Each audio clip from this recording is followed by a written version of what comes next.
Je vous amène aujourd'hui pour une 72 heures. Ouais, c'est pas 24 heures. Je vais passer 2 jours avec vous. Et j'espère que vous allez aimer. J'espère que vous allez aimer. J'ai décidé de faire un petit long vlog de 2 jours.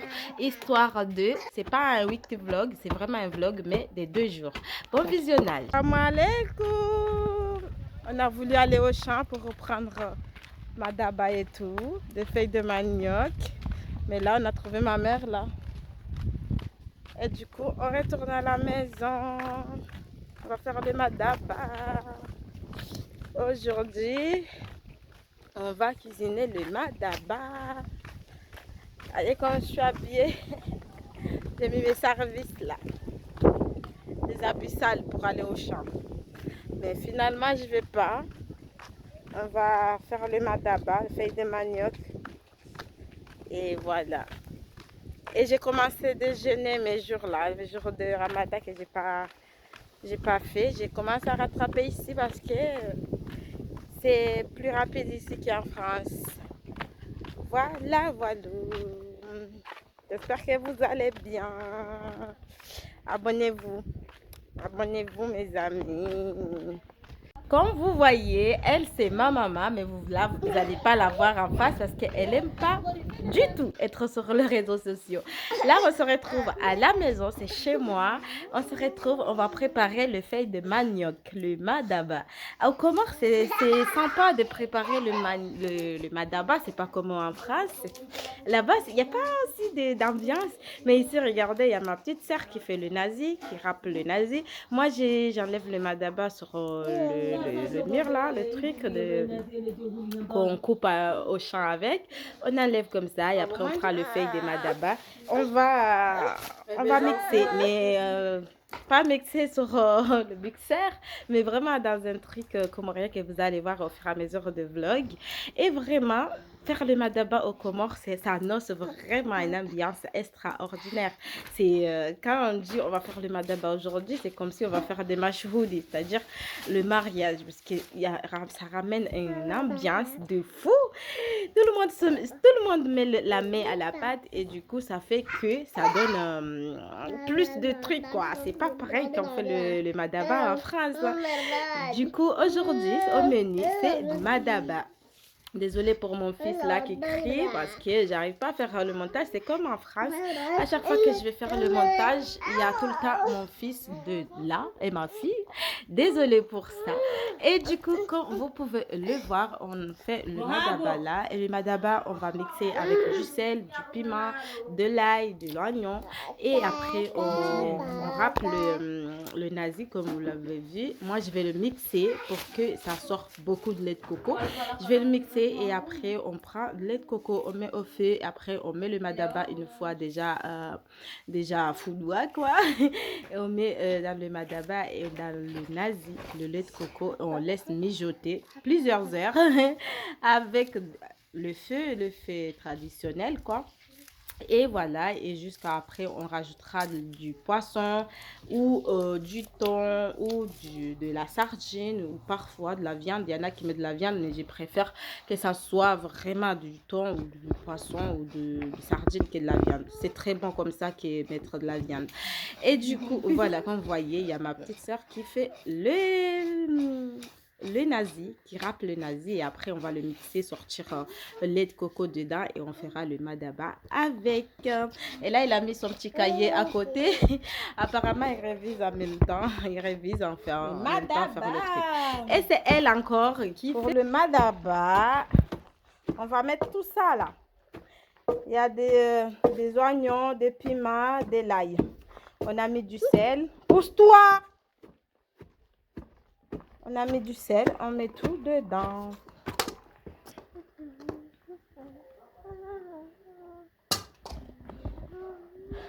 Et voilà. Comme ça qu'on fait le madaba.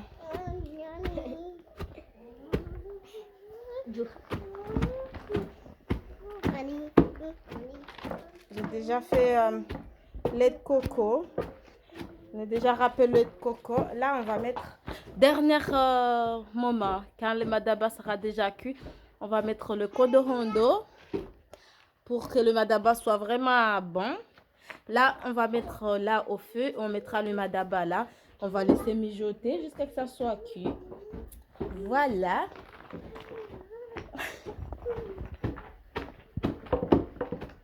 C'est ma petite soeur qui fait le madaba. Comme ça qu'on fait le madaba ici. Ça prend beaucoup de temps. Mais qu'est-ce que tu fais? Enlève le truc là. Ça prend beaucoup de temps ici à faire le madaba. Hein. Pas que ici, hein, partout. Le madaba, ça prend du temps. Nous, on va faire avec le bateau là. Après, on fera du riz. On mangera avec. Quand ça sera cuit, on mettra du poisson. On mettra le lait de coco là qui est très concentré. On enlève au début de préparation du lait de coco. C'est un lait très concentré et du coup, ça va faire que le madaba va être vraiment bon. Et voilà, je vais faire le feu là parce que le madaba, il va pas tarder. Je vais faire le feu et j'espère que ça va être bon. Ça sent bon en tout cas. Et voilà, tout à l'heure. Comme vous pouvez le voir, le madaba, comment on le fait. On a mis lait de coco dedans. On a mis le lait de coco sur le feu et le lait de coco a monté. Et là, ma mère, il met le madaba dedans.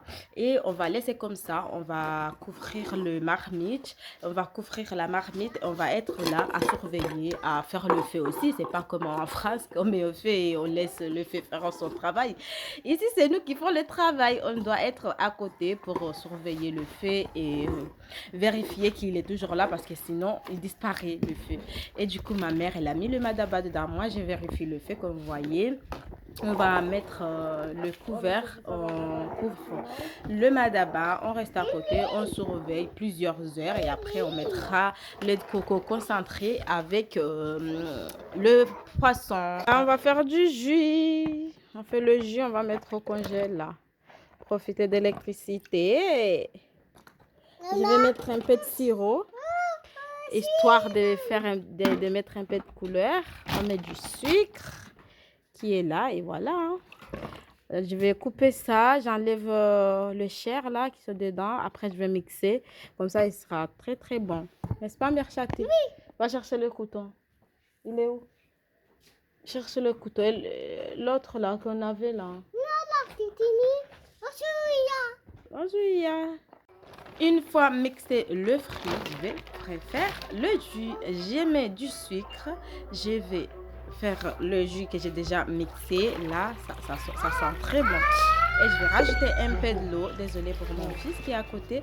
Je vais rajouter de l'eau et après je mettrai un peu de sirop histoire de hein.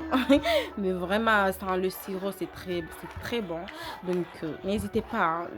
Fais-le sans le sirop vraiment moi je préfère sans le sirop vraiment et du coup j'ai rajouté un peu de sirop histoire de changer un petit peu de couleur mais sinon sans le sirop il y a autant de couleurs que hein. Du coup comme je vous disais moi j'aime trop faire le truc comorien là le truc naturel. Vous savez les fruits au Comores c'est très facile à faire le jus sans acheter. Moi depuis que je suis ici j'ai pas acheté du jus. J'ai fait comme ça. Quand j'aurai les fruits, je le fais. Si j'ai pas de fruits, ben je bois pas de jus. Y a pas, on n'est pas obligé de boire du jus. On doit boire de l'eau. C'est ce qui est obligatoire, quoi. Sinon, si j'ai le fruit, j'hésite pas à faire le jus. On met au congèle. C'est vrai, on n'a pas tout le temps de l'électricité, mais le congélateur de ma mère, il tient tellement le froid que c'est pas grave.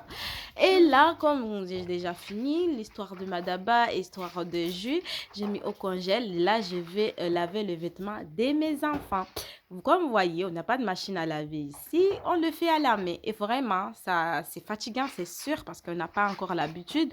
Mais les vêtements, ils sont vraiment très, très, très propres quand on le fait à la main. Moi qui a déjà fait à la machine là-bas. Et même là-bas, de temps en temps, je faisais à la main parce que je trouve que c'est très bien. C'est très bien lavé et tout. Moi, j'ai de la chance au Comores. C'est pas moi qui fais tout le temps. À 80%, à 80%, c'est pas moi qui lave les vêtements de mes enfants. J'ai ma petite soeur qui le fait. Et même la douche aussi, c'est pas moi, hein. C'est rare que je fasse la douche à mes enfants. C'est ma petite soeur aussi qui le fait. Donc, j'ai vraiment de la chance. J'ai vraiment de la chance. Mais aujourd'hui, comme j'ai dit, à 80%, c'est pas moi. Mais de temps en temps, je le fais quand je peux.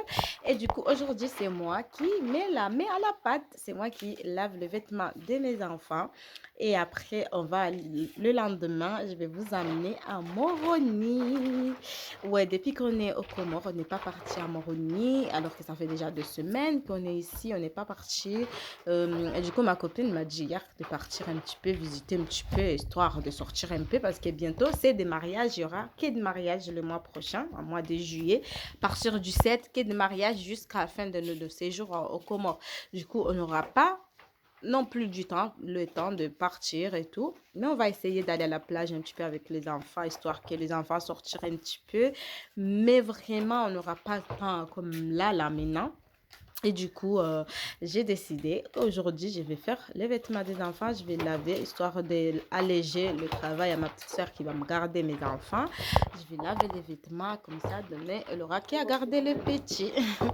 Ici, au Comores, c'est compliqué, oui, bien sûr. Je ne vais pas le nier. Mais quand tu fais tes enfants, tu as ta maman à côté, tu as tes soeurs et tout, fais les enfants comme vous pouvez. Hein. Si vous êtes au Comores, fais les enfants, même 10 enfants, vous pouvez le faire. Parce que vous avez vos proches, vos familles, tout qui vont vous aider. Mais en France, tu te trouves toute seule avec des enfants. Des fois, tu peux même pas aller faire des courses parce que tu sais pas quoi faire avec les enfants. Tu sors avec les enfants pour faire des courses. Vraiment, c'est trop dur. Ah non, donc, en France, là-bas, on ne devrait pas faire autant d'enfants parce que c'est trop compliqué. Sauf pour ceux, encore une fois, qui sont leur mère à côté, leur famille à côté. Mais moi qui se trouve au bout du monde, loin de ma famille et tout, toute seule, avec 2 enfants, vraiment, c'est pas tout repos. Et ici, je profite. Vous allez voir la plupart de mes vlogs, vous ne verrez que moi parce que je profite au maximum. Et je ramène pas les enfants quand je sors en voiture parce que ici, pour ceux qui ne savent pas, les routes ne sont pas au top et j'ai peur. Je préfère aller, on va dire, risquer ma vie toute seule que ramener mes 2 enfants et tout. Ça ne veut pas dire que je ne vais pas sortir avec eux, mais pas souvent. Je ne vais pas les amener souvent. Et là, une fois j'ai déjà lavé les enfants, je vais les mettre à sécher. Cette année, j'ai changé parce que l'année dernière, quand je suis venue en vacances, j'étais obsédée par la saleté en fait. Quand je voyais les enfants, ils sont sales, ben, je change directement d'habit alors que c'est la chose qu'il ne faut jamais faire. Et cette année, j'ai fait autrement. Les enfants, ils m'ont un seul habit pour toute la journée et j'enlève à 18h quand il faut la douche. Comme ça, il n'y aura pas beaucoup de vêtements à laver. L'année dernière, c'était pas comme ça. L'année dernière, pour une journée, j'ai pu changer 2-3 tenues. Et ce qui fait que je me trouve au fin de semaine, ils n'ont plus rien à mettre. Parce que je lave, je mets à sécher et ça prend du temps à sécher. Et tu es obligé d'exposer les habits des enfants au soleil. Et le soleil du Comores, c'est très dangereux pour vous dire, pour les habits. Parce que tu mets le vêtement à sécher au soleil, tu enlèves, ça devient comme des habits vieux, alors que c'est pas des vieux habits, quoi. Je sais pas si vous me comprenez. Et du coup, cette année, j'ai cette occasion, je mets qu'un seul habit pour une journée. Assalamu alaikum! Je vous amène le lendemain à Moroni. Ouais, je vais vous amener à Moroni, tout spécialement à l'hôtel Héritage. J'espère que vous allez apprécier ce moment. En tout cas, moi, j'ai beaucoup apprécié ce moment-là. Oh là là, ça change. Moi, vous avez vu mes vlogs spécialement du village, quoi, au champ, à manger, etc. Mais là, 72 heures avec moi. Et du coup, vous avez vu la veille. Aujourd'hui, le lendemain, on se retrouve à Moroni, à l'hôtel Héritage. Je vais essayer de passer quelques heures à Héritage. Après, on va rentrer chez nous. On est où là? Je suis trop contente. Allez, on y va. On va visiter ensemble. Bon visionnage. Comme vous avez vu, c'est le devant de l'hôtel Héritage. Je suis déjà rentrée. Je suis venue avec ma copine et sa petite famille. Je suis venue avec ma copine et sa famille, son beau-père, ses frères et sœurs. On va passer un petit moment ensemble là-bas, ça va nous faire du bien. Parce que depuis qu'on est au Comores, on n'est pas sorti du village. On est tout le temps au village et là on se dit, tiens, avec un coup de tête, on se dit, on va à Moroni. On n'avait rien de spécial à faire, mais on se dit, on vient ici pour passer un petit moment ensemble. Et voilà, on vous amène avec nous. C'est trop bien là-bas, c'est trop bien. Je vous laisse admirer ce beau paysage. Et oui, on vous laisse admirer cela. Et bon visionnage.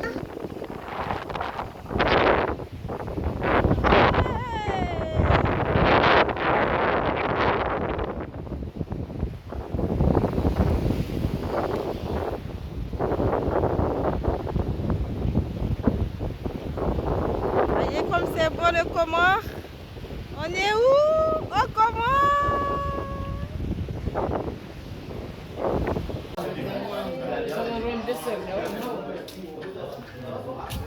Beckett, tourne-toi. Je vais être sur mes vlogs. On est où là? On est en retard, bébé. Et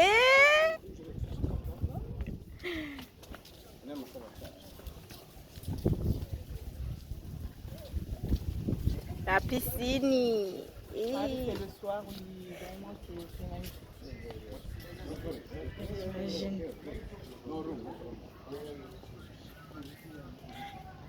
Pour une nuit, c'est combien?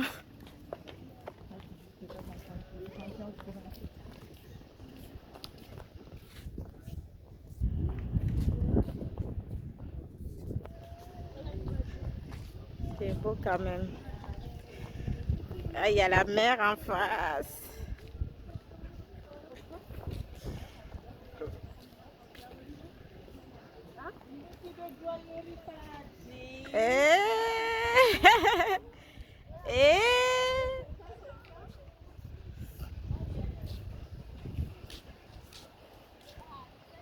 Tiens, Beckett, tu filmes.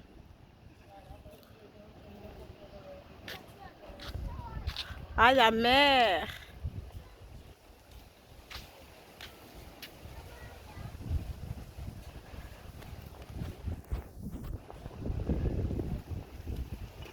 Beckett, tiens.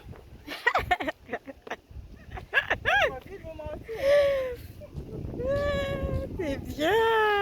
Tu imagines la nuit ici? Tu t'assois là avec un verre, tiens. Attends. Regarde-moi ça, cette vue.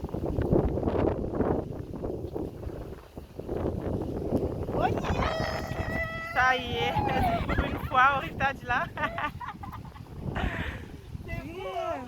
Bah franchement, bah c'est pas le plus beau des hôtels, mais vraiment. Non, mais pas en Comores là, c'est bon. Hein. Après, il y a quoi? Bah il y a le Camar, il y a le Golden. Je connais pas beaucoup quoi.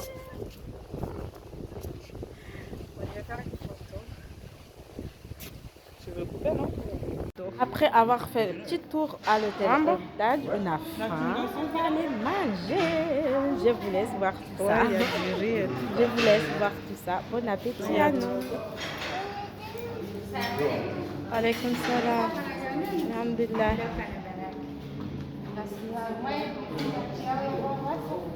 Presque ça y est. D'accord.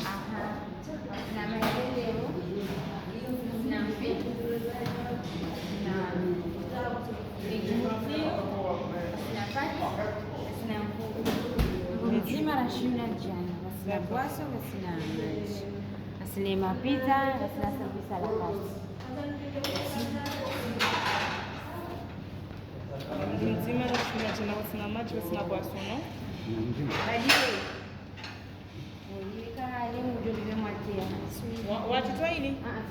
C'était un resto à volonté. Moi, j'ai pris tout ce qu'il y avait. Il faut payer. Ouais, je ne vous ai pas dit le prix. Le prix, c'est 11 €. Sans boisson, bien sûr. Les boissons, c'est à part, mais le buffet, c'est à 11 €. Tu manges tout ce qui est dedans. Moi, j'ai pris pâtes, du riz, j'ai pris tout. Et j'ai trop mangé, pour vous dire. J'ai beaucoup mangé. J'étais vraiment... Oh, voilà. Et au dessert, il y avait des gâteaux, il y avait des fruits et tout. Moi, j'ai pris le gâteau, j'ai pris de la papaye, je crois. Et voilà, le dessert. Après, j'ai pris un Fanta. Boisson que j'ai pris et voilà, et tout ça pour 11 € sans les boissons, bien sûr.